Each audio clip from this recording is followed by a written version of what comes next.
La présidente du comité de normalisation, Mariam Daougabala, a animé une conférence de presse le vendredi 12 février 2021 au siège de la FIFA à Treichville.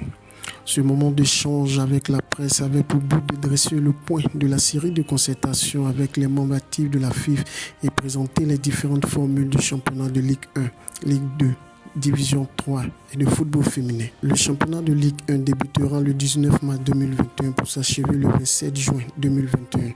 Ce sera une Ligue 1 à formule exceptionnelle de 14 équipes réparties en deux poules de 7 équipes avec une super division. Le WAC, l'ICIA Oasis ne participeront pas à cette compétition pour le compte de la saison 2020-2021. Ces déformations au bas du tableau à l'arrêt du championnat en mars 2020 sont reléguées en Ligue 2. Le Stella Club d'Abdiamé et le Bafin, leader de la Ligue 2, rejoindront le championnat de Ligue 1. Le championnat de Ligue 2 démarrera le 26 mars 2021. Ce championnat va se jouer avec 3 poules de 8 équipes. Il s'achèvera dans le courant du mois de juillet. Les championnats des D3 et de la Ligue féminine vont commencer au mois d'avril 2021. Sur la question des moyens financiers pour organiser le championnat, la présidente du comité de normalisation a rassuré les uns et les autres.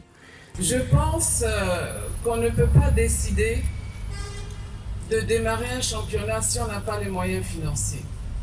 Et je voudrais dire que nous avons dit que nous voulons apporter de l'oxygène. Il y en a qui nous ont dit qu'ils ont eu des promesses d'augmentation de 50 millions de ces subventions. Nous ne pouvons rien promettre. Ce que nous pouvons promettre, c'est la transparence.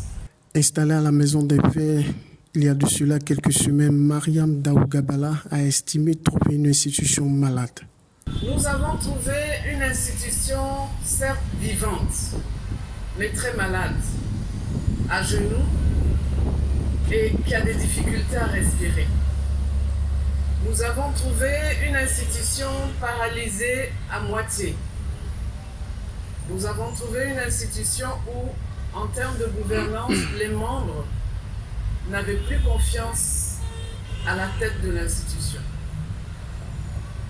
Devant ce constat des symptômes et devant le fait que c'est une institution qui était asphyxiée financièrement, asphyxiée aussi par le manque de compétition dû à la Covid-19, nous avons décidé, en tant que collège, si j'ose dire, de médecins, de dire qu'il faut pallier d'abord à donner de l'oxygène à l'organisme de l'institution et ensuite de faire un diagnostic complet pour savoir quelles sont les causes réelles des soucis de santé qu'a cette institution et pouvoir y trouver les médicaments appropriés. Le comité de normalisation, qui est une équipe de mission, veut exercer sa tâche en toute indépendance. Je pense que c'est vous qui avez posé la question, une acquaintance avec un des candidats. Nous ne connaissons aucun des candidats. Nous n'avons acquaintance avec aucun des candidats. Nous sommes un comité de normalisation indépendant. Comment voulez-vous que nous aidions à ramener la sérénité dans une maison en prenant position?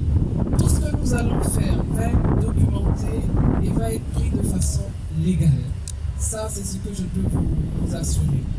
Je vous ai dit qu'on veut donner de l'oxygène pour permettre au corps du football de respirer, mais le diagnostic va être fait, le scanner va être fait.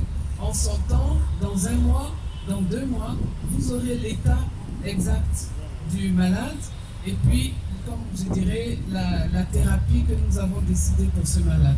Pour l'instant, nous sommes en état d'urgence et l'état d'urgence veut que les clubs respirent, que la fédération elle-même respire et qu'elle ait de l'oxygène. Et cet oxygène, pour nous, c'est le ballon qui la donne.